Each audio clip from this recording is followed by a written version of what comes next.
And this is Dr. Senen Alday, and he's an anesthesiologist. Welcome.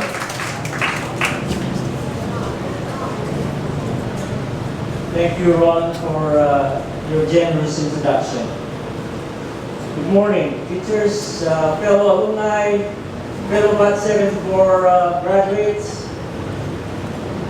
and especially our 10th and 12th graders from our alma mater. It's an honor for me to do this short talk in the field of medicine as a practicing anesthesiologist. I applaud the 10th and 12th graders for attending and spending their valuable time to listen to the presentations of the Power of Two today. I'm hopeful that the speakers today will achieve the goal to inspire our students and get them excited to pursue their dreams as they advance their quest for higher education, from secondary school to college. As you apply for college and choose your major, and as you decide what you want to be, dream big. Let me repeat that. As you apply for college and choose your major, and as you decide what you want to be, dream big. I am Senen Alday, they call it Alday in the US, a graduate of HSA Batch 74 and a proud alumnus of our alma mater, from the first grade to the 4th year. I am proud to be a loyalty medalist. I grew from a family of 7 with very humble beginnings. My parents, Tatang Dikong and Imam Parin, were very supportive to all their children pursue college education and beyond. I consider myself lucky because they reared me to learn what life is all about. From grade school to high school, I considered myself an intern in our drive-in store located in the Poblacion on AGAH'3. I was there during my spare time and mostly in the summer to help watch and tend the store and make trips to Divisoria during the summer. I learned from my parents how they dealt with people in the store and during our business trips in Divisoria. They inculcated in me the importance of personal responsibility. Life is a matter of making choices. They taught me to always make the right choice and always have the courage and perseverance to overcome problems and difficulties. They encouraged me to have high hopes and dream big and strive to be the best I can be. Like all my brothers and my sisters, my parents gave me the opportunity to pursue higher education with their full support and commitment. When asked what I wanted to be, I knew at an early age that I wanted to be a doctor. I can imagine a lot of you at this stage have your dreams and aspirations. Most of you, I hope, have some idea of what you want to be. But it is not uncommon for some of you to still be ambivalent about your career choice. No worries. A lot of my classmates, when we were in your stage, had the same predicament. For those of you who are contemplating to pursue a career in sciences like medicine, nursing, dentistry, and the like, there are a few traits I would advise you to learn as you pursue your career. Number one is hard work. Hard work. You know, hard work works. Working really hard is what successful people do. Work hard on all the tasks on hand so you achieve success. Second on my list is discipline. Work hard and be disciplined to achieve your goal. Third on my list is passion. Identify your skills and talents and pursue them with passion. Number four is to learn how to deal with failure. Don't be afraid to fail. I repeat, don't be afraid to fail. At some point in your life, you will fail. I have failed. Everybody will experience failure, and failure in life is a given. There are no exceptions. It is inevitable. Embrace it and learn how to deal with it. Work on it until you're good at it. Very important, you don't quit. Never be discouraged. Always give the best you got. Strive harder until you overcome it. And that will be the serious part of my talk. Now, I would like Rico to please project our class picture.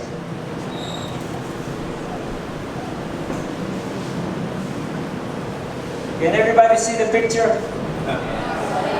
All right. Any volunteers to describe the picture? Any takers? Black and white. That's a good observation, Roland.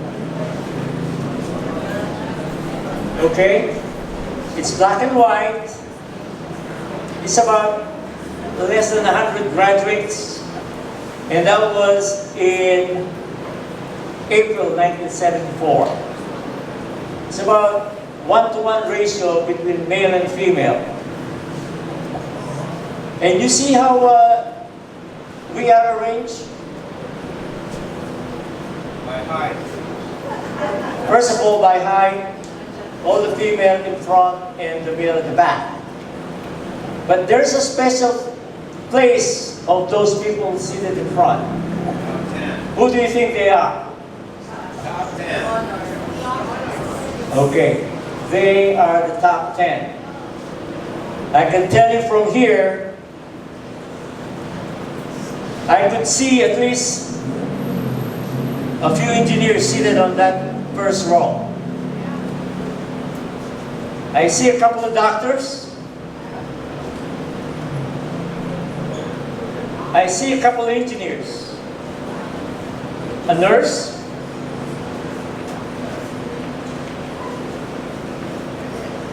And the most unique of all, a future general in our military. I'd like to acknowledge General Descanso.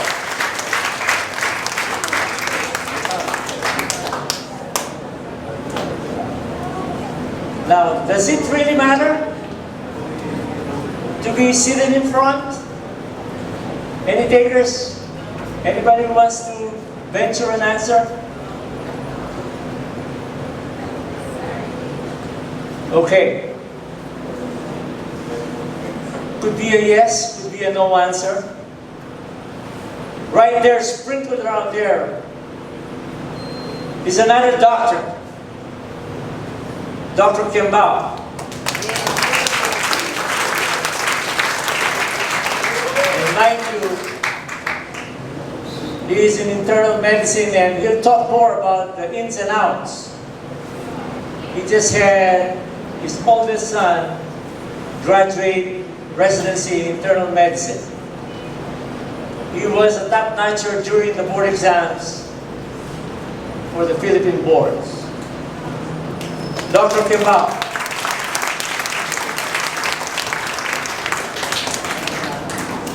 I see a few there who are engineers, civil engineers who own their own companies, at least 3 or 4. I know of a successful mechanical engineer. Another engineer would be metallurgical engineer. Have you heard about that? One of our classmates who was speaker here last year was an MIT graduate. It's Mapua Institute of Technology. Anyway, he's one of the senior engineers. He's an officer too of our alumni board, treasurer to be, and is practicing in Southern California, LA in particular.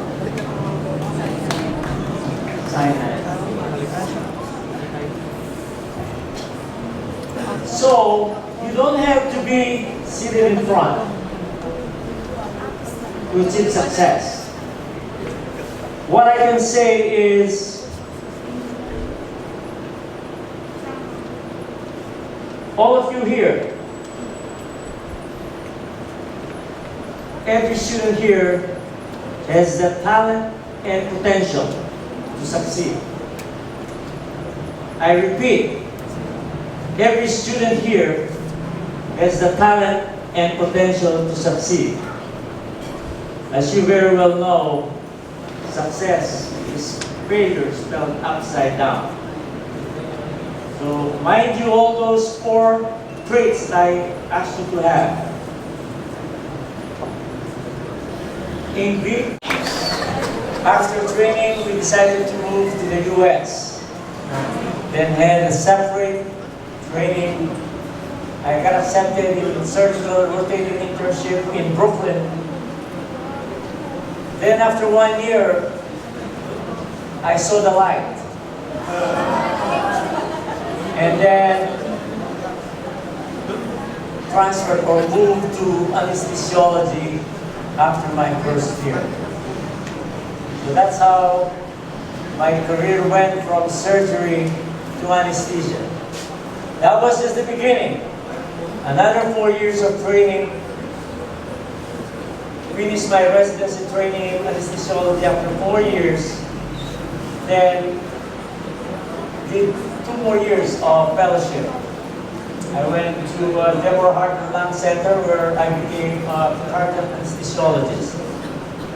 Then to the University of Pittsburgh, a Presbyterian hospital, with advanced cardiac training. I'm telling all of you this because being the best I can be,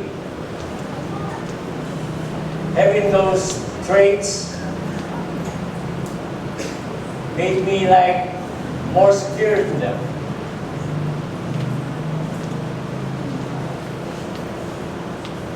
I'm going to tell you, confess you one thing, and my wife will attest to it. I've been in practice for 20 years, never called in once, never called in sick once. Can you believe that? Yes. Yeah. My wife can attest to it. That's how hard I worked. I had that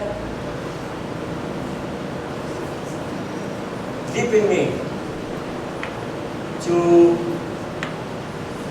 always be my best.